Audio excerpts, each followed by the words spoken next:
చుట్టూ పచ్చని కొండలు, పక్షుల కిలకిలలు, జలల సవ్వళ్ళు ఇవన్నీ కూడా మెదక్ జిల్లా నర్సాపూర్ అర్బన్ పార్కుకి సొంతం. అటు పచ్చని మొక్కలు అలాగే పర్యావరణం మొత్తం కూడా అందరినీ పర్యాటకుల్ని ఆకర్షిస్తూ ఉంది.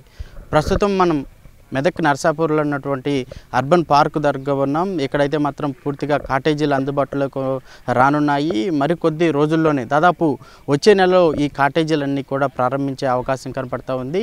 సోమశిల తరహాలోనే నీటిపై తేలియాడే ఈ విధంగా ఈ కాటేజీలను అయితే ఏర్పాటు చేశారు. ఈ కాటేజీల్లో దాదాపు 1500 మంది కూడా ఇక్కడికి పర్యాటకులు వచ్చే విధంగా కూడా సర్వం సిద్ధం చేశారు. ఈ పర్యాటకులు దాదాపు హైదరాబాద్ నుంచి అలాగే ఇటు పక్కనే ఉన్నటువంటి ఇతర రాష్ట్రాల నుంచి కూడా ఇప్పటికే ఈ సమాచారం అందింది. అయితే వారు మాత్రం పర్యాటక ప్రాంతాన్ని తీర్చిదిద్దే విధంగా కూడా ఉన్నాయి. వారికి ఎటువంటి ఇబ్బందులు కలగకుండా కూడా ఇక్కడ ఏర్పాట్లు అయితే చేసిన పరిస్థితి అయితే కనపడుతూ ఉంది. అయితే ఈ మరికొద్ది రోజుల్లోనే ఇక్కడికి పర్యాటకులు వచ్చి వెళ్ళే విధంగాను అదేవిధంగా రాత్రి సమయంలో బస చేసే విధంగా కూడా ఇక్కడ ఏర్పాట్లు అయితే ముమ్మరంగా జరుగుతూ ఉన్నాయి. అయితే మాత్రం ఇక్కడ పర్యాటక ప్రాంతం హైదరాబాద్కి కోటవేటలో అర్బన్ పార్క్ ఏదైతే ఉందో ఇక్కడ మాత్రం భారీగా పర్యాటకం సందర్శకుల కోసం అయితే ఏర్పాటు చేస్తూ ఉన్నారు. ఈ మొత్తంగా ఈ కార్పొరేట్ ప్రొఫెషనల్స్ తొలితగా ఇక్కడ ఎటువంటి ఉద్యోగాలు చేసుకునే వారికి అయితే అవకాశాలు కల్పిస్తూ ఉన్నారు. ప్రధానంగా చూసుకున్నట్లయితే ఎక్కువగా ఈ హైదరాబాద్లో ఉన్నటువంటి సాఫ్ట్వేర్ కంపెనీలకు సంబంధించినటువంటి కొంతమంది అయితే మాత్రం అటు సిద్దిపేట కావచ్చు అలాగే జహీరాబాద్ ప్రాంతంలో ఉన్నటువంటి ఈ పర్యాటక ప్రాంతాల్లోనే అంత దూరం వెళ్తూ ఉన్నారు. అతి దగ్గరలో ఉన్నటువంటి ఈ కాటేజీలు అందుబాటులోకి వస్తే మాత్రం ఇక్కడ భారీగా ఈ పర్యాటకులు వచ్చే అవకాశం కనపడతా ఉంది. అయితే మాత్రం ఇక్కడ మొత్తంగా ఈ పరిసర ప్రాంతంలో ఏర్పాటు చేసినటువంటి పర్యావరణ విద్యా కేంద్రాన్ని కూడా ఏర్పాటు చేశారు. ఇక్కడ పిల్లలకు పర్యావరణ పైన అవగాహన కల్పించడానికి కూడా సర్వం సిద్ధం చేశారు. అంటే ప్రాథమిక దశలో పర్యావరణం ఏంటి, వాటర్ ఏంటి, నీరేంటి, సంబంధించిన ప్రకృతి ఏంటి అనే విషయాలను వారికి పూర్తిగా అర్థమయ్యే విధంగా కూడా ఇక్కడ ఏర్పాట్లు అయితే చేశారు. అయితే ఈ పర్యావరణం అవగాహన కల్పించిన తర్వాత వారికి ఏమాత్రం అర్థమైందా అనే విధంగా కూడా క్విజ్ పోటీలు కూడా నిర్వహించి వాటిలో గెలుపొందిన వారికి బహుమతులు కూడా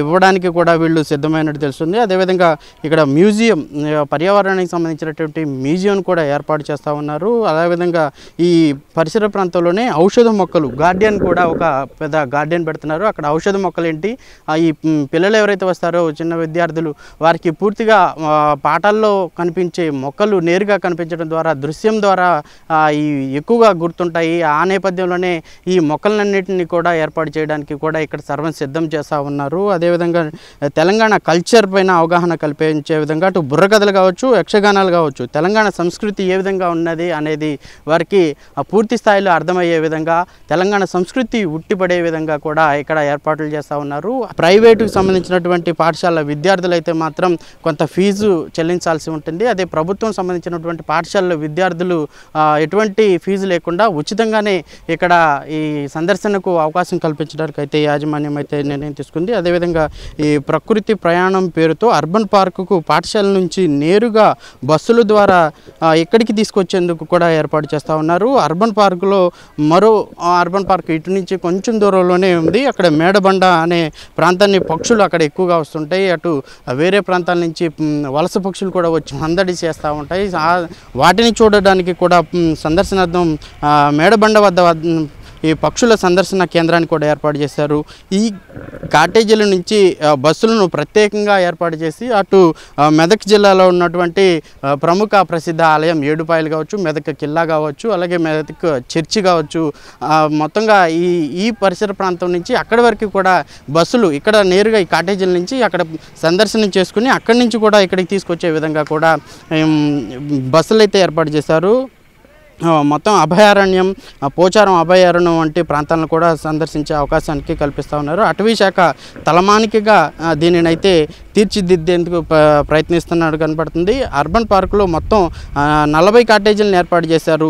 ఈ గతంలో మనం ఒకసారి చూసుకున్నట్లయితే సోమశిల పర్యాటక కేంద్రం తరహాలోనే వీటిని అయితే ఏర్పాటు చేశారు. మొత్తంగా 22 కాటేజీలు నీటిపై తేలియాడే విధంగా కూడా 22 కాటేజీలను అయితే మాత్రం అందుబాటులో తీసుకొచ్చారు. వీరికి ఇక్కడ రాత్రి సమయంలో బస చేసే వారి కోసం ఆహారం కోసం ప్రత్యేకంగా ఒక రెస్టారెంట్, అటు నార్త్ ఇండియన్స్ కావచ్చు, అలాగే ఇక్కడ తెలంగాణ వాళ్ళు కావచ్చు, వాళ్ళు వేరే ప్రాంతాలు వచ్చి ఎవరికి కావాల్సిన వారి ఫుడ్డును వాళ్ళకి అందించే విధంగా కూడా ఈ రెస్టారెంట్ని అయితే అందుబాటులోకి తీసుకొచ్చారు.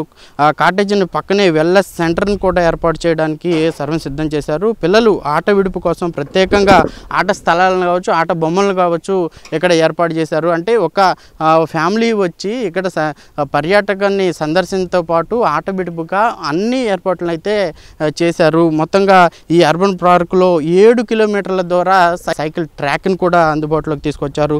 అలాగే పిల్లలు ఈ ప్రధానంగా ఈ సెలవు దినాల్లో తమ పిల్లలు కొంత ఉత్సాహంగాను, అలాగే ఈ ఎప్పుడు చదువుకునే చదువుల్లో పాటు కొంత ఆనందంగాను ఉల్లాసంగా గడపాలనే నేపథ్యంలోనే ఇలాంటి కాటేజీల దగ్గరికి, అలాగే పర్యాటక ప్రాంతాలకి ఎక్కువగా వెళ్తూ ఉంటారు. ఆ క్రమంలోనే ఇలాంటి కాటేజీలు కావచ్చు, అలాగే ప్రకృతి ఒడిలో ఉన్నటువంటి అటుపక్క చూసుకున్నట్లయితే కొండలు, మరోపక్క చూసుకున్నట్లయితే ఒక చెరువు, రెండింటి మధ్యలో ఈ కాటేజీలు ఉండటం అనేది చాలా రేర్గా కనపడుతూ ఉంటుంది. అలాంటి అనుభూతిని పొందడానికి ప్రకృతి ప్రేమికులైతే మాత్రం చాలానే ఎదురు చూస్తూ ఉంటారు. అలాంటి ఒక ప్లేస్ అయితే మాత్రం అందుబాటులోకి రానుంది. దీనికోసం అయితే మాత్రం అటు హైదరాబాద్ నగరం నుంచి కావచ్చు, అలాగే మెదక్ జిల్లా వాసులు కూడా ఎంతగానో ఆసక్తిగా ఎదురు చూస్తున్న పరిస్థితి అయితే ఉంది. ఇక్కడ ఈ పరిసర ప్రాంతంలో పిల్లలకు కోసం, అలాగే పెద్దల కోసం 2 రకాలుగాను స్విమ్మింగ్ పూల్స్ని అయితే మాత్రం ఏర్పాటు చేశారు. వీటి స్విమ్మింగ్ పూల్ దాటితో పాటు కొండలు ఎక్కడానికి ట్రెక్కింగ్ లాంటి ప్రాంతాన్ని కూడా ఒక ట్రెక్కింగ్ అయితే ఏర్పాటు చేశారు. ప్రత్యేకంగా గార్డెన్ ఏర్పాటు చేసేందుకు దీంతోపాటు ఇప్పుడు గార్డెన్స్ ఏర్పాటు చేశారు. దాంట్లో ఉపాధి అవకాశాలు స్థానికులకే కల్పించారు. అంటే ఇటు పర్యాటక ప్రాంతాల్లో వచ్చిన వారి దగ్గర నుంచి కూడా ఇటు స్థానికులకి ఉద్యోగ అవకాశాలు, ఉపాధి అవకాశాలు కల్పించడంతో స్థానికులు కూడా హర్షం వ్యక్తం చేస్తున్న పరిస్థితి. దాదాపు సుమారు 20 కోట్ల నిధులతో ఈ మొత్తం కాటేజీని అయితే మాత్రం అందుబాటులోకి తీసుకువస్తున్నారు. ఈ కాటేజీలు అందుబాటులోకి వస్తే మాత్రం మెదక్ జిల్లాలో అత్యంత పర్యాటకంగా తీర్చిదిద్దే అవకాశం కనపడతా ఉంది. అదేవిధంగా ఈ వేరే ప్రాంతాలకు వెళ్లాల్సిన పర్యాటకులు కూడా ఇక్కడికి భారీగా తరలి వచ్చే అవకాశం అయితే కనపడతా ఉంది.